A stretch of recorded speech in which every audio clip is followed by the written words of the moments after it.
Hello friends, नमस्कार। स्वागत है आप सभी का एजुकेशन मंत्रा में। देखिए, 69,000 शिक्षक भर्ती से संबंधित जो भी लेटेस्ट अपडेट्स होती हैं आप सभी तक लगातार पहुंचाई जाती हैं।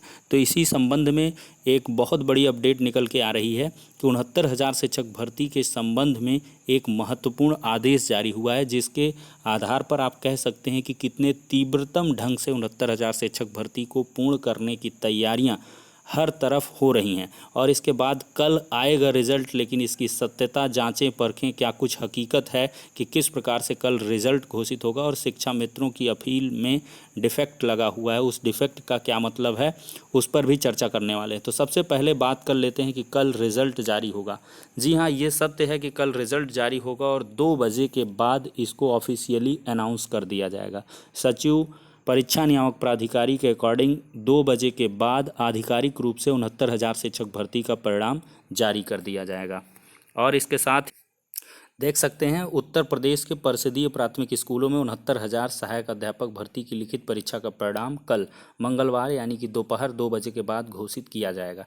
फिर इसके बाद रिजल्ट एनआईसी के जरिए आधिकारिक वेबसाइट पर एक दिन बाद यानी कि बुधवार को अपलोड किया जाएगा। देखिए, कल रिजल्ट तो जारी कर देंगे, एक विज्ञप्ति टाइप निकाल दी जाएगी कि 69,000 शिक्षक भर्ती में कुल इतने अभ्यर्थियों ने यानी कि 4,10,000 अभ्यर्थियों ने पार्टिसिपेशन किया और इसके बाद 80,000 90,000 जो भी जितने भी होंगे इतने अभ्यर्थी उत्तीर्ण हुए और इतने 2,000 4,000 कितने अभ्यर्थियों का रिजल्ट कुल मिलाकर रिजेक्ट हुआ।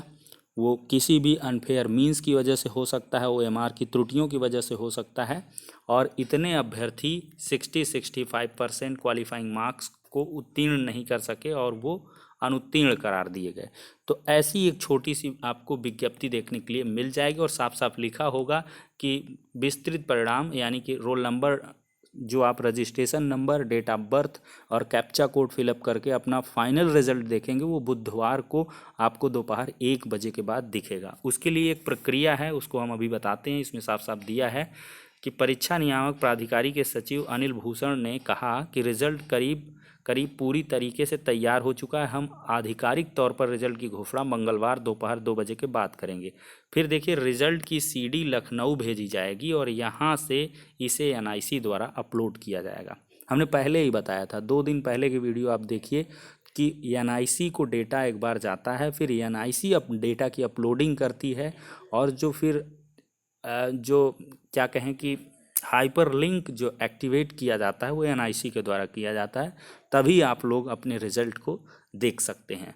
और इसके बाद एक बड़ी खबर है कि जल्द लिए जाएंगे आवेदन, उसके बारे में भी चर्चा करेंगे। देखिए, रिजल्ट निकालने के बाद 69,000 शिक्षक भर्ती का शासनादेश जारी कर आवेदन लिया जाएगा। देखिए, शासनादेश कौन जारी करेगा? सचिव बेसिक शिक्षा परिषद प्रयागराज के द्वारा एक शासनादेश जारी होगा, जिसमें आवेदन संबंधी समस्त अहर्ताओं के बारे में दिया रहेगा, किस प्रकार से कैसे आपको आवेदन करना है। विस्तृत गाइडलाइन आएंगी, 75 जनपदों की चॉइस करेंगे, शिक्षा मित्र अपने अनुभव का उसमें वेटेज का क्रमांक वगैरह भरेंगे और आपके सहायक अध्यापक भर्ती परीक्षा में जो नंबर होंगे वो उसी में फिलअप होके आएंगे और आपको ज़्यादा फॉर्म भरने की आवश्यकता नहीं। पिछला जो आपने रजिस्ट्रेशन कर रखा है, high school, intermediate, graduation, BTC, TT, वो सारी डिटेल्स आपकी भरी रहेंगी। बस आपको 75 जनपदों का विकल्प फटाफट चूज कर लेना है। फिर इसके बाद शिक्षा मित्रों का अनुभव वाला रहेगा, आप उसको नो कर देंगे और इसके जो बीटीसी बीएड वाले हैं। और इसके बाद देखिए, आपका एक जो है कोई आईडी प्रूफ मांगा जाएगा, वो आधार कार्ड हो सकता है, पैन कार्ड हो सकता है और इसके बाद ड्राइविंग लाइसेंस हो सकता है और इसके बाद क्या कह लें कि पासपोर्ट भी हो सकता है। ये तमाम सारे ऑप्शन दिए रहेंगे, तो उनको आप फिल कर देंगे और फाइनली सबमिट कर देंगे। तो ये चीज़ होंगी, यानी कि आवेदन आपके स्टार्ट हो जाएंगे और जहाँ तक हमें पूरी उम्मीद है बृहस्पतिवार से आपके आवेदन, शुक्रवार से बृहस्पतिवार से पूरी तरीके से लेने स्टार्ट हो जाएंगे। देखिए, कोर्स के बाहर 3 प्रश्नों पर अंक मिल सकते हैं सभी को। देखो, 69,000 सहायक भर्ती परीक्षा के हिंदी के 3 प्रश्न कोर्स से बाहर हैं। इस पर परिणाम निकलने वाले दिन परीक्षा समिति की बैठक कर परीक्षा नियामक प्राधिकारी निर्णय लेगा। परिणाम निकालने के लिए एजेंसी को तुरंत व्यवस्थाएं सुनिश्चित करने के लिए कहा गया है। हालांकि इसमें पूरी संभावना है कि परीक्षा समिति सभी को 3 नंबर अनिवार्य रूप से दे, क्योंकि ये 3 प्रश्न पत्र से हटाने पर कट ऑफ अंक 97-90 से घटाकर कम करना पड़ेगा। ऐसा करने से फिर विवाद पैदा होगा, जबकि अनिवार्य रूप से सबको 3-3 नंबर देने से कोई दिक्कत पैदा नहीं होगी। देखिए यूँ बनेगी मेरिट, इसको आप सब लोग जानते हैं। 10-10% 10वीं 12वीं स्नातक शिक्षक प्रशिक्षण BTC DLED BEd के 60% अंक लिखित परीक्षा के इसके बाद शिक्षा मित्रों को मिलने वाला भारांक भी मेरिट में जोड़ा जाएगा। यहाँ पर साफ साफ देख लीजिए, BTC DLED BEd सबका 60% लिया जाएगा। बहुत सारे के द्वारा है, अपेंडिक्स 1 में फला है, ढिमका है। देखिए 25वां संशोधन जब किया गया तो उसमें DLED BTC के साथ BEd को रख दिया गया है। इनके भी 60% जो आपके थियरी प्रैक्टिकल को जोड़ने के बाद जो मार्क्स होते हैं उनका 60% आप भर देंगे। चलिए ठीक है, जैसे भी आएगा हम एक डेमो दिखा देंगे फॉर्म भरने का, उसके आधार पर आप भर लीजिएगा।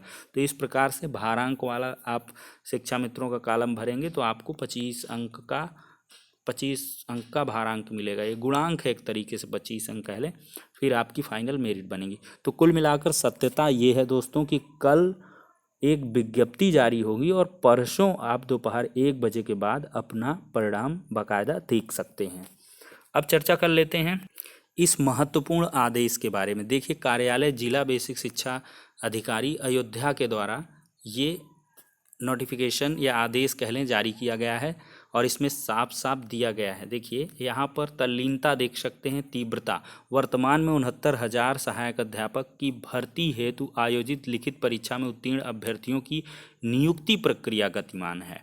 मतलब नियुक्ति प्रक्रिया गतिमान का मतलब ये है कि जितने पदों का डाटा यहाँ से जाएगा उतने ही पदों पर यहाँ पर नियुक्ति होगी अयोध्या में। तत्क्रम में आपको निर्देशित किया जाता है कि 12/5/2020 की सायं 4 बजे तक एक्सेल डाटा सॉफ्ट कॉपी तैयार कर अनिवार्य रूप से उपलब्ध करवाना सुनिश्चित करें। प्रकरण अत्यंत महत्वपूर्ण है, अतः व्यक्तिगत ध्यान देते हुए त्रुटि रहित सूचना भिजवाना सुनिश्चित करें। और देखिए समस्त खंड शिक्षा अधिकारियों को ये निर्देशित किया गया है, मतलब अयोध्या के जो भी रिक्त पद होंगे उनकी सूचना 12 बजे तक जिला बेसिक शिक्षा अधिकारी को भेज देनी। यानी कि आप देख सकते हैं कि रिजल्ट भी इधर आ रहा है और इधर पदों का विवरण भी खंगाला जा रहा है एक प्रकार से।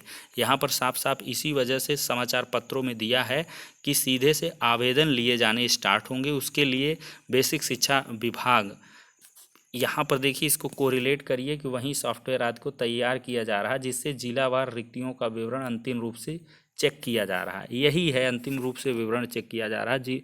जनपद वाइज जो विवरण होगा ये बेसिक शिक्षा परिषद को जाएगा, फिर वहाँ से उसके द्वारा जिलेवार पदों को निकाला जाएगा। ठीक है, फिर इसके बाद आवेदन लिए जाएंगे। तो मतलब एकदम पूरी सी तैयारी है, एक रोड मैप तैयार है, बस इंतज़ार है। तो रिज़ल्ट का, रिज़ल्ट आएगा, आवेदन होगा, फिर इसके बाद काउंसलिंग ऑनलाइन 2 दिन में संपन्न हो जाएगी और फिर आपके ऑनलाइन नियुक्ति पत्र भी बन के वितरित हो जाएंगे। तो ये सारी की सारी बातें हैं। एट लास्ट हम बात करेंगे शिक्षा मित्रों की इस अपील के बारे में। देखिए दोस्तों, ये राम शरण Maurya versus state of UP की है। इसका डायरी नंबर जनरेट हो गया है। डायरी नंबर जनरेट होने का मतलब केस लिस्टेड होने के लिए जाता है। वो 1198 ऑफ 2020 फाइल्ड है ये 11/5/2020 को 11:50 AM पर।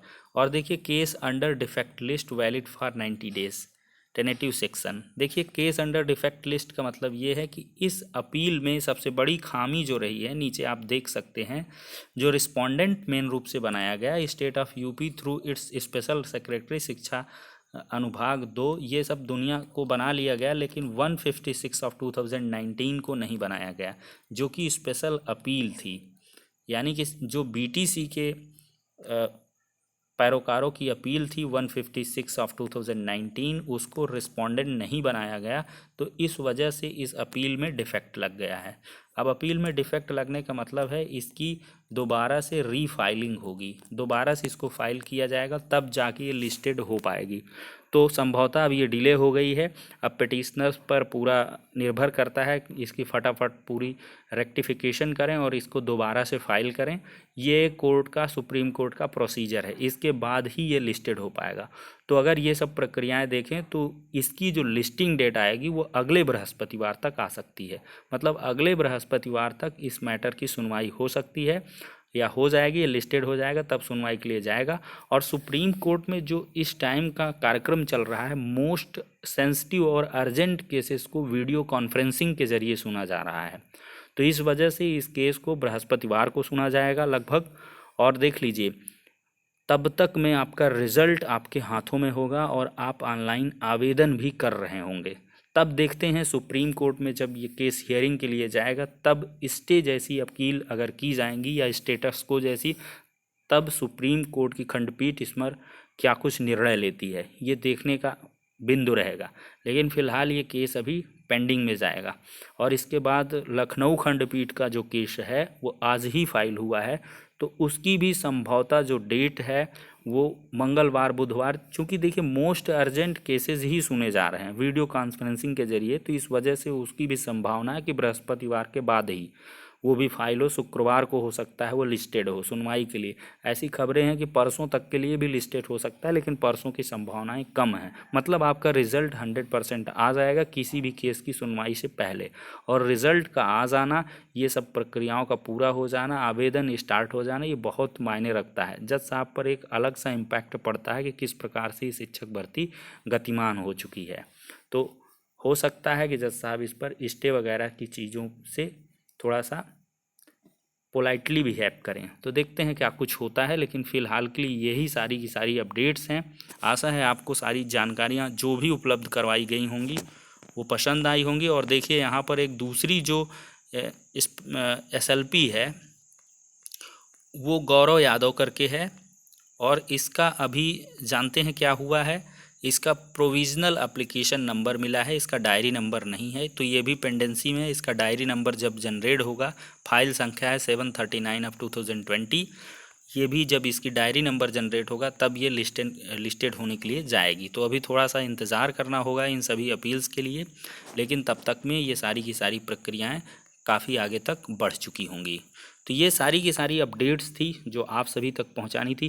देखिए दोस्तों, यहाँ पर थोड़ी बहुत टंग लिप्सिंग की प्रॉब्लम आ सकती है, क्योंकि ज़्यादा इधर गर्मी की वजह से वीडियोस बार बार बनाने की वजह से थोड़ा जीभ में छाले पड़ चुके हैं, तो इस वजह से थोड़ा सा ज़बान फिसल जाती है, तो उसके लिए क्षमा प्रार्थी हैं। तो ये सारी की सारी अपडेट्स थी दोस्तों। अब इस वीडियो सेशन को यहीं पर ख़त्म करेंगे और नेक्स्ट वीडियो में मिलेंगे कल सुबह। तब तक के लिए शुक्रिया, धन्यवाद, शुभ रात्रि।